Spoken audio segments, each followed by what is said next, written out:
No hej, witajcie na kanale EV Repair. W dzisiejszym odcinku zajmujemy się kolejnym przedziałem cenowym dla używanych samochodów elektrycznych, czyli 40-80 tysięcy. Przypominam, samochody używane, nieuszkodzone na otomoto.pl.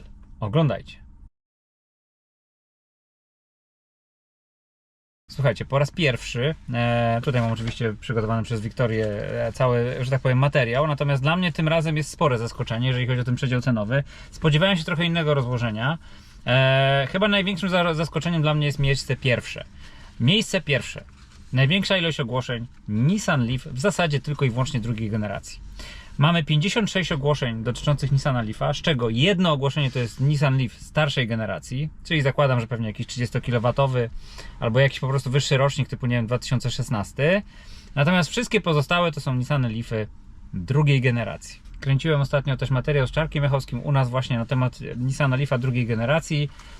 No i tutaj jest taka trochę dychotomia, czyli dwuznaczność, albo inaczej dwoistość tematu Nissana Leafa. Pierwsza rzecz jest taka, że Nissan Leaf jest samochodem, który ma pewne cechy negatywne. Taką najbardziej negatywną cechą Nissana Leafa jest to, że jego bateria ulega dosyć szybkiej degradacji ze względu na to, że nie ma chłodzenia cieczą. Tak? Czyli te baterie ulegają szybkiej degradacji.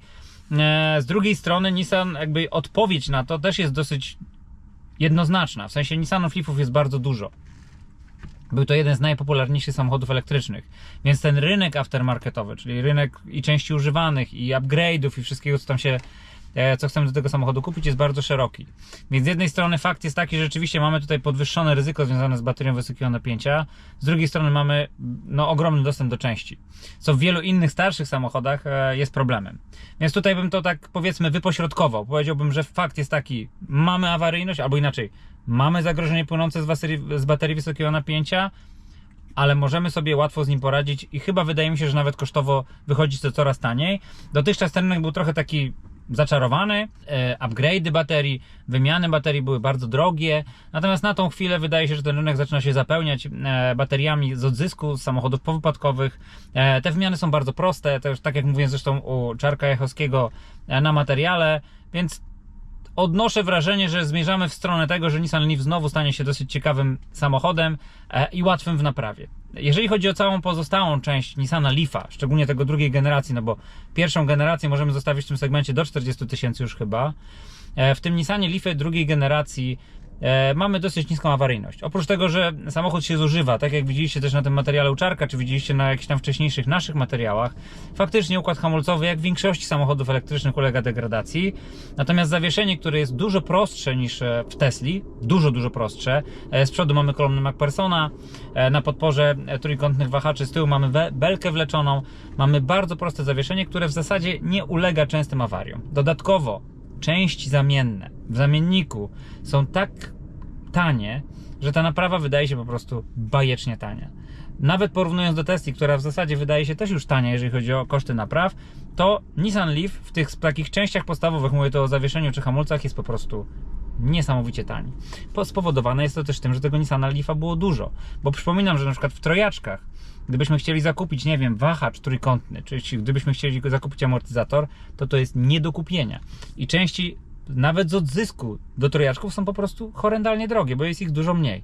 W Nissanie Leafie na szczęście ta sytuacja ma się dużo lepiej. Dodatkowo wiedza na temat Nissana Leafa w ogóle w warsztatach jest bardzo szeroka, a oprogramowanie, o czym też napominałem zresztą u Czarka na materiale, Czarka przy okazji pozdrawiam, jest ogólnodostępne, czyli możecie nawet znaleźć w internecie oprogramowanie skanujące Nissana Leafa, kasujące błędy, tak? Czyli diagnostyka, błędy jesteście w stanie znaleźć za darmo, tak? Czyli mając jakiegoś dongla OBD, wpinacie się po prostu i jesteście w stanie bardzo dużo zrobić. Także Nissan Leaf zaskakujące, ale zasłużone pierwsze miejsce. Przechodzimy do miejsca drugiego. Miejsce drugie BMW i3. Też jestem bardzo zaskoczony. Wydawało mi się, że BMW i3 nie ma aż tyle pojazdów, natomiast wygląda na to, że ten samochód albo zyskał popularność, jeżeli chodzi o rynki zachodnioeuropejskie czy amerykańskie, natomiast pojawiło się bardzo dużo egzemplarzy. Ja już nie wchodziłem w detal, z jakimi egzemplarzami mamy tutaj do czynienia, więc mamy 42 oferty BMW i3.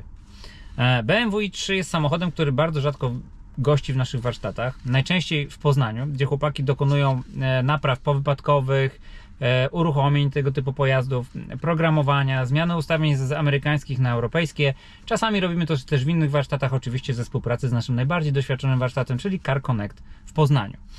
BMW i3 staje się samochodem poszukiwanym. Mówię tu szczególnie, powołuję się tutaj też na materiał z naszym kolegą, tutaj na dole znajdziecie linka na materiał z Łukaszem, kolegą właśnie z Car Connect, z którym rozmawialiśmy i spędziliśmy trochę czasu na temat właśnie BMW i3. On sam dla siebie szuka i de facto jego rekomendacja szła w stronę tego, żeby kupić taki samochód po prostu lekko uszkodzony. Według słów Łukasza, ten samochód w zasadzie naprawia się jak klocki Lego. Dotyczy to też tak samo Tesli w mojej ocenie, czyli elementy się wymienia, a zyskujemy samochód, który mi osobiście bardzo się podoba. Zresztą jak wiecie, wielokrotnie o tym mówiłem też na materiałach, że BMW i3 jest samochodem, który mi się po pierwsze podoba, ma bardzo fajną sylwetkę, jest bardzo nietypowy, bo ma, nie wiem czy wiecie, cała jego karoseria jest wykonana z włókien. Ma specyficznie otwierane drzwi i ma bardzo fajne wnętrze. Jest to samochód, który można powiedzieć jest takim trochę małym, luksusowym supercarem, jeżeli chodzi o materiały zastosowane. Jest samochodem bardzo wygodnym, bardzo też futurystycznym, jeżeli chodzi o swój wygląd i wyposażenie wnętrza, i on powstawał mniej więcej w tym samym czasie co BMW i8. To są takie samochody, na których BMW eksperymentowało ze swoją przyszłością w samochodach elektrycznych i stworzyło modele o bardzo futurystycznym, bardzo niesamowitym wyglądzie, które moim zdaniem mają też potencjał na to, żeby stać się powiedzmy youngtimerami w najbliższym czasie, jeżeli mówimy o youngtimerach elektromobilności. Sam samochód nie psuje się dosyć często. Części nowe oczywiście w BMW są drogie, no bo w BMW części są po prostu drogie. Jeżeli chodzi o zamienniki części zawieszeniowych i części hamulcowych, są one dostępne w pewnym zakresie i zamienniki też nie są szczególnie drogie.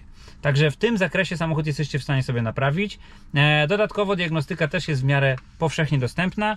Zapraszam oczywiście w tym wypadku akurat do EV Repair, bo dzięki współpracy z Car Connect wszystkie nasze warsztaty mają dostęp do odpowiedniej diagnostyki i są w stanie Wam ten samochód zbadać. No i to, na co czekałem najbardziej, co mnie też dosyć mocno zaskoczyło. Tesla znalazła się dopiero na 3. miejscu, mało tego ex aequo, natomiast zacznę od Tesli, no bo wiadomo, Tesla to jest temat, który jest najbliższy memu sercu wciąż jeszcze. No i w tym segmencie Tesli mamy 38 ogłoszeń, mamy 23 ogłoszenia dotyczące Tesli Model 3. Tesla Model 3 w tym segmencie cenowym, no to mamy do czynienia bardzo często z Teslami Model 3 Standard Range Plus, czy Standard Range z tylnym napędem, jak i również Tesla Long Range się też znajdują w tym segmencie cenowym. Ogólnie Tesla stają się bardzo popularnym samochodem, mówię tutaj o trójkach, który jest chyba idealnym samochodem na pierwszy pojazd elektryczny. Zaczyna się to bardzo często odbywać w ten sposób, chociażby tutaj nasz Andrzej jest takim przykładem. Jego pierwszym samochodem elektrycznym jest Tesla Model 3, którą kupił, uszkodzoną i naprawił. I coraz częściej taka jest właśnie droga ludzi do dochodzenia do elektromobilności i do swojego pierwszego samochodu elektrycznego, no bo Tesla, ze względu na to, że rzeczywiście tego samochodu, nawet gdyby porównać do Nissana Leafa wcześniejszego, czy do BMW i3, tego samochodu wyprodukowano w miliony sztuk. Mało tego, ten samochód jest nadal kontynuowany i w pewnym zakresie, co do części zamiennych tego samochodu, wciąż one są wymienne, czyli sporo części, nawet z Highlanda, jeszcze jesteśmy w stanie użyć w starszych Teslach Model 3 i Tesla wciąż te części nam dostarcza. Aftermarket też jest bardzo bogato wyposażony w gigantyczną ilość części do Tesli. Dodatkowo w tych Teslach możecie prawie, no nie chcę powiedzieć, że dowolnie, ale jesteście w stanie zmieniać baterie. Wymieniać baterię NMC na baterię LFP, aczkolwiek ostatnio spotkałem się też z taką opinią, to trochę zboczę z tematu, że w zasadzie zmiana baterii NMC na LFP to nie jest upgrade, tylko downgrade i faktycznie, szczególnie w zimniejszych okresach roku, może być to odczuwane jako downgrade, natomiast z drugiej strony pamiętajcie, baterie LFP mają dłuższe przebiegi międzyserwisowe i baterie LFP mają mniejsze ryzyko pożarowe. Jeżeli chodzi o tą awaryjność ponadnormatywną awaryjność samochodów Tesla, no to my oczywiście o tym nakręcimy dodatkowy odcinek. Na razie mogę tylko tyle powiedzieć, że to nie jest specyfika Tesli, tylko w ogóle samochodów elektrycznych, a to, co się działo z Teslą w Norwegii, w Danii, czy w innych tego typu rynkach, nie wynikało z samego samochodu, tylko po prostu ze specyfiki serwisowej, jeżeli chodzi o tą markę. Natomiast tak, Tesla Model 3, samochód, który został wyprodukowany w milionach sztuk, samochód, do którego mamy bardzo szeroki zestaw części, do którego chociażby w Polsce mamy bardzo szeroką sieć EV Repair, która ma już w tej chwili 30 warsztatów w samej Polsce, a oprócz tego w krajach sąsiednich się pojawiają przecież nasze warsztaty, która obsługuje te samochody też po gwarancji. Oprócz tego istnieje sporo innych warsztatów, które są w stanie Was obsługiwać.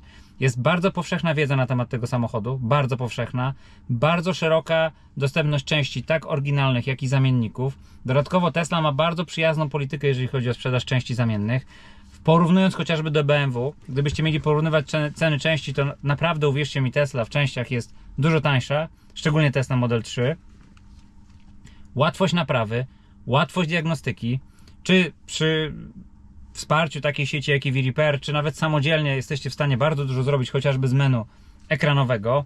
Wiele osób tak robi. Ja oczywiście nie jestem szczególnym zwolennikiem samodzielnego naprawiania powypadkowych samochodów, co się często dzieje i niestety uważam to może nie za nie do końca dobry pomysł. Natomiast wiem o tym i wiele osób się do nas zgłasza po poradę w kontekście napraw samodzielnych. No cóż, taki mamy klimat, jeżeli chodzi o naprawy samochodów. Myślę, że to się też będzie z czasem zmieniać i o tym też był osobny materiał. Część tego ogłoszenia stanowią też Tesla Model S.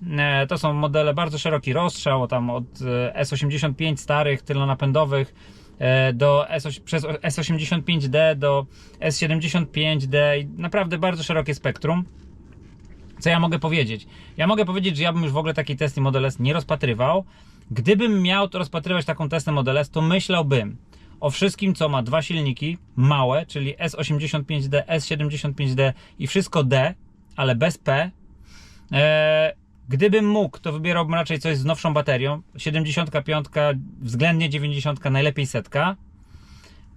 I tyle. Skoncentrowałbym się raczej na wersji poliftowej. Szukałbym, jeśli bym szukał Tesla Model S i myślałbym o oszczędzaniu pieniędzy, no to szukałbym oczywiście białego kruka, czyli szukałbym Tesla Model S, najlepiej S90D. Taką, przypominam, to jest taki model, coś jak miał Daniel Grzyb na przykład, czyli Autopilot 2, S90D, darmowe ładowanie do końca życia samochodu.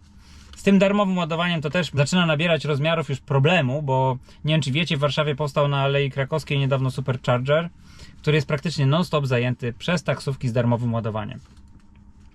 Abstrahując od tego, że oczywiście jeżeli ktoś zainwestował w samochód z darmowym ładowaniem, to jak najbardziej mu się to należy, bo Tesla mu to obiecała. Natomiast no, musicie sobie zdać sprawę, że jeden z największych superchargerów w okolicy jest notorycznie zajęty. I to jest cholernie frustrujące dla normalnych użytkowników, a już w szczególności dla tych ludzi, którzy przez obwodnicę Warszawy przejeżdżają i chcą się po prostu naładować. Także ogólnie w Polsce mamy plagę samochodów z darmowym ładowaniem. Sporo z tych samochodów ładuje się darmowo też w sposób nieuzasadniony i w samochodach typu Tesla Model S, zresztą w każdych samochodach używanych, zdecydowanie sugeruję, żeby najpierw przyjechać do EV Repair, czy do warsztatu, który się specjalizuje w danej marce, żeby Wam ten samochód sprawdził. W samochodach starszych Tesla Model S ja to zalecam w szczególności, szczególnie dlatego, że wielokrotnie te samochody posiadają nieuprawnione urządzenia do oszukiwania systemu supercharging, żeby mogły się ładować, a dodatkowo posiadają pewne modyfikacje oprogramowania. Także zwracam Wam szczególną uwagę, jeżeli polujecie na taki model i chcecie go kupić akurat w Polsce, to obowiązkowo przyjedźcie do EV Repair, żeby taki samochód sprawdzić. Dodam jeszcze, że w tych 38 sztukach ogłoszeń znajduje się też jedna Tesla Model Y, ale do Y to przejdziemy już przy następnym pułapie cenowym. Wraz z Teslą ex aequo na trzecim miejscu znalazła się marka Peugeot z 38 sztukami, gdzie mamy Peugeota 208 i Peugeota 2008. To są samochody, które od siebie się różnią rocznikowo. Ja ogólnie nie jestem jakimś szczególnym wielbicielem tych samochodów, ale z drugiej strony mamy ten sam dylemat, który przeżywaliśmy w tym wcześniejszym pułapie cenowym. Czyli mamy samochód dużo nowszy. Mamy samochód, który często znajduje się na gwarancji. Więc ja powiem szczerze, też bym się mocno namyślił, czy wziąć sobie takiego prawie nowego Peugeota 208, tuż po okresie gwarancji lub jeszcze na gwarancji, czy tam 2008.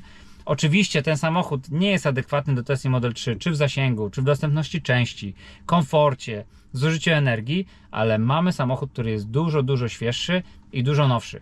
I to jest dylemat, na który ja nie umiem odpowiedzieć. Do nas takie samochody trafiają raczej rzadko. Raczej trafiają tylko w kontekście bardzo prostych spraw technicznych, jakiegoś sprawdzenia, diagnostyki.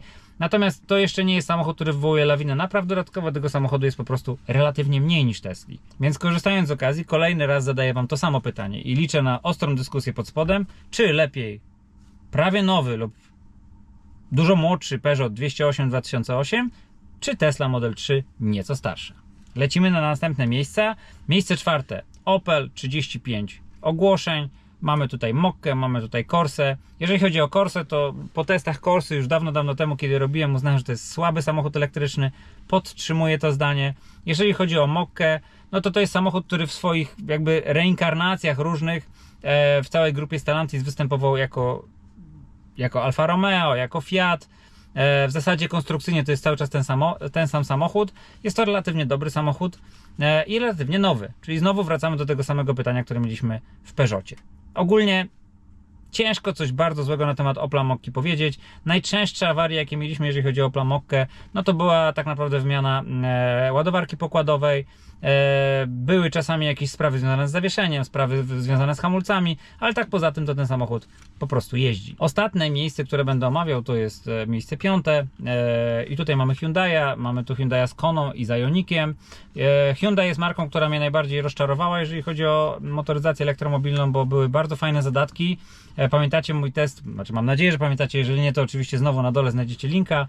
Ioniq 5, który robił na mnie świetne wrażenie. Kona, która wtedy, kiedy wchodziła, też robiła sporo zamieszania, no bo to był samochód naprawdę dużym zasięgiem. Pamiętam, że wtedy Michał Radziszewski testował taką Konę. To były jeszcze początki, powiedzmy, YouTube'a, jeżeli chodzi o elektromobilność, i to robiło niesamowite wrażenie, bo on tam przejechał chyba na jednym ładowaniu prawie 400 km.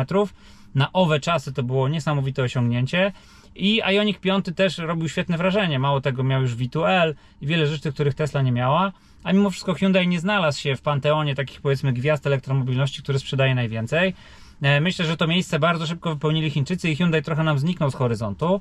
Ale odnosząc się do tego samochodu jako używany, abstrahując od tego, że relatywnie często w Hyundaiach dochodzi do degradacji łożysk, tak w przekładni, jak i na wirniku, co jest absolutnie naprawialne i mamy nawet na to gotowe zestawy do napraw. Także przy okazji zapraszam i do naszego sklepu, i do naszych warsztatów, żeby to naprawić. Przypominam, że szczególnie warsztat w czeskiej Pradze robi tych napraw bardzo dużo. To poza tym ciężko coś złego na temat Hyundai'a powiedzieć. W szczególności Ioniq 5, jak i Hyundai Kona, to są samochody dobre, które potrafią naprawdę sporo znieść, które są wygodne. Pomimo tego, jak samochody, w szczególności Ioniq 5, wygląda z zewnątrz i wydaje się małym samochodem, w środku jest naprawdę bardzo duży i bardzo przestronny. Patrząc na historię serwisową Hyundai'a w naszej sieci, prócz tego, co nadmieniłem na samym początku, wiele złego na temat tych samochodów powiedzieć nie można. Oczywiście przypominam, że wszystkie te samochody przed zakupem warto sprawdzić i tutaj zdecydowanie polecam usługę sprawdzenia przed zakupem we wszystkich placówkach EV Repair. Słuchajcie, dziękuję Wam za oglądanie. Całe wykresy i wszystko Wiktoria Wam tutaj wklei do tego filmu, żebyście mogli zobaczyć, jak to wygląda. Przypominam, nadmieniam, sprawdzajcie te samochody, tak samo w niezależnych źródłach, jeżeli chodzi o to, jaka jest historia ewentualna wypadkowa, jak i u nas już fizycznie, czy komputerem diagnostycznym, czy przy okazji też na podnośniku. Dziękuję Wam za oglądanie i serdecznie zapraszam do subskrypcji, bo Wasze subskrypcje to jest to, co pomaga mi się rozwijać.